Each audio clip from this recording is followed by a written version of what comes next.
Hello my dear student, basic to advance biology চ্যানেলে তোমাদের স্বাগত জানাই। আজকের এই ক্লাসে আমি ইউনিট 10, যেখানে তোমাদের অধ্যায় আছে পরিবেশগত বিষয়সমূহ, সেখান থেকে কিছু গুরুত্বপূর্ণ কোশ্চেন আলোচনা করছি। এই কোশ্চেনগুলো তোমরা নোট করবে এবং এর অ্যান্সার করার চেষ্টা করবে। তাহলে আজকের প্রথম কোশ্চেনে আমি চলে যাচ্ছি। এই প্রথম কোশ্চেন হচ্ছে, যেখানে বলা হচ্ছে কি যে তেজস্ক্রিয় দূষণের ক্ষতিকারক প্রভাবগুলি আলোচনা করো। মোস্ট ভিভিআই কোশ্চেন, একের দাগে কোশ্চেন যেটা হচ্ছে, এর অল্টারনেটিভ কোশ্চেন তোমরা দেখতে পাচ্ছ। তাছাড়াও দুইয়ের দাগে কোশ্চেনে তেজস্ক্রিয় বর্জ্য কাকে বলে, দুটি তেজস্ক্রিয় পদার্থের নাম লেখো, এটাও গুরুত্বপূর্ণ কোশ্চেন ভিভিআই। এছাড়াও তেজস্ক্রিয় বর্জ্য ব্যবস্থাপনার যে কোনো দুটি পদ্ধতির নাম উল্লেখ করো, 2 মার্কের কোশ্চেন আসতে পারে, এইটাই হচ্ছে ভালো করে যাবে। এছাড়াও শর্ট কোশ্চেন হিসাবে আমি এখানে দিয়েছি তেজস্ক্রিয় দূষণ কমায় এমন দুটি উদ্ভিদের নাম লেখো, এটা দিয়েছি। তাছাড়াও 4-এর দাগে কোশ্চেন, 5-এর দাগে কোশ্চেন মোস্ট ভিভিআই কোশ্চেন অবশ্যই করে যাবে।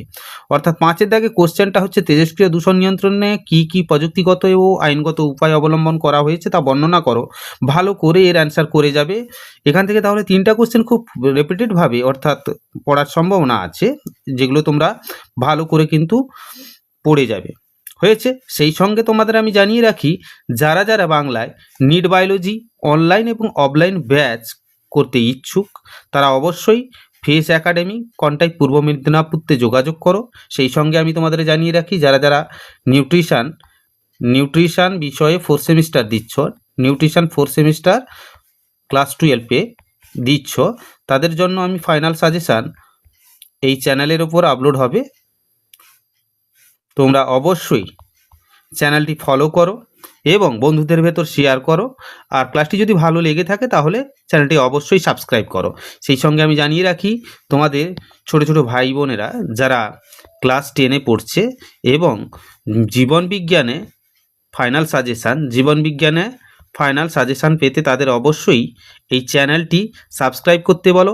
এবং আমি যে ক্লাসগুলো আপলোড করেছি 2026-এ, সেগুলো অবশ্যই তাদের ফলো করতে বলবে। অর্থাৎ ফাইনাল সাজেশান ক্লাস মাধ্যমিকের ক্ষেত্রে আমি যেটা বলছি, জানুয়ারি মাসে আমি আপলোড করব, তাদের অবশ্যই জানিয়ে দিও এবং চ্যানেলটি ফলো করতে বলো। সেই সঙ্গে আমি তাহলে কোশ্চেনে আবার ফিরে যাচ্ছি, যেটা হচ্ছে 2-এর দাগে কোশ্চেন করার ক্ষেত্রে আমি বলেছিলাম যে 2-এর দাগে কোশ্চেন করার ক্ষেত্রে জাস্ট 6 নম্বর কোশ্চেন, যে তেজস্ক্রিয় দূষণের কারণগুলি উল্লেখ করব, উৎসগুলি লেখো। এরপর 3-এর দাগে কোশ্চেন, কঠিন বর্জ্য ব্যবস্থাপনার পদ্ধতিগুলি সংক্ষেপে আলোচনা করো, এটা অবশ্যই করবে। মোস্ট ভিভিআই কোশ্চেন 3-এর দাগে। তারপর একদম চলে আসো, কঠিন বর্জ্য পদার্থ নিয়ন্ত্রণের উপায়গুলি লেখো, মোস্ট ভিভিআই কোশ্চেন। এরপর চলে আসো আন্দোলন থেকে, অবশ্যই কোনো না কোনো একটা আন্দোলন তুলে দিবে। তাই 4-এর দাগে কোশ্চেন, অর্থাৎ সুন্দরলাল বহুগুণা কোন আন্দোলনের নেতৃত্ব দিয়েছিলেন, এটা চিপকো আন্দোলনের নেতা কে ছিলেন, সেম টু সেম কোশ্চেন। 2-এ দেখা হচ্ছে চিপকো আন্দোলন বলতে কি বোঝো, এটা করবে। চিপকো আন্দোলনের কারণ ব্যাখ্যা করো, চিপকো আন্দোলনের ক্ষেত্রে গুরুত্বপূর্ণ বা তাৎপর্য কী ছিল।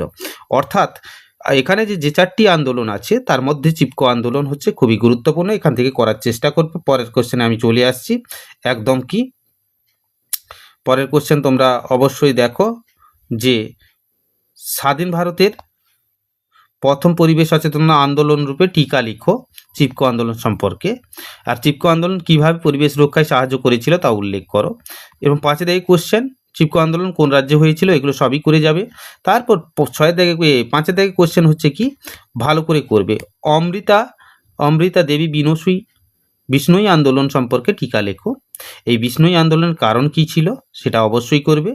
বিষ্ণুই আন্দোলনের প্রতিষ্ঠাতা কে ছিলেন, বিষ্ণুই আন্দোলনের ফলে কোন উদ্ভিদ প্রজাতি সংরক্ষিত হয়েছিল, এগুলো অবশ্যই তোমরা মোস্ট ভিভিআই কোশ্চেনে করে যাবে। সেই সঙ্গে তোমাদের জানিয়ে রাখি, যারা যারা কোশ্চেনের অ্যান্সার পেতে চাও অবশ্যই কমেন্ট বক্সে কমেন্ট করে জানাতে পারো। 6-এর দাগে কোশ্চেন, সাইলেন্ট ভ্যালি আন্দোলন সম্পর্কে সংক্ষেপে যাহা জানা লিখো, অবশ্যই ভিভিআই কোশ্চেন, এটা করে যাবে। তাছাড়া ওই বাদ বাকি কোশ্চেনগুলো যেগুলো আছে শর্ট কোশ্চেন হিসাবে, সেগুলো করে যাবে। 7-এর দাগে কোশ্চেন, ডিজিএসএম এর সম্পূর্ণ নাম কি, ডিজিএসএম কোথায় গড়ে উঠেছিল, ডিজিএসএম সম্পর্কে টিকা লেখো অথবা আন্দোলনের রূপরেখা দাও। অর্থাৎ এখান থেকে ভিভিআই কোশ্চেন 3টা আন্দোলন, অর্থাৎ যে কটা আন্দোলন আছে সেখান থেকে তোমরা অবশ্যই ভালো করে যাবে কোশ্চেনগুলো। তাছাড়াও লাস্ট কোশ্চেন যেটা আমি বলছি, যে 8-এর দাগে অরণ্য প্রতিরক্ষা এবং সংরক্ষণে মহিলাদের বা জীব সম্প্রদায়ের ভূমিকা আলোচনা করো, এটাও করে যাবে ভিভিআই কোশ্চেন। তাহলে এই কোশ্চেনগুলো তোমরা ভালো করে করবে। তাই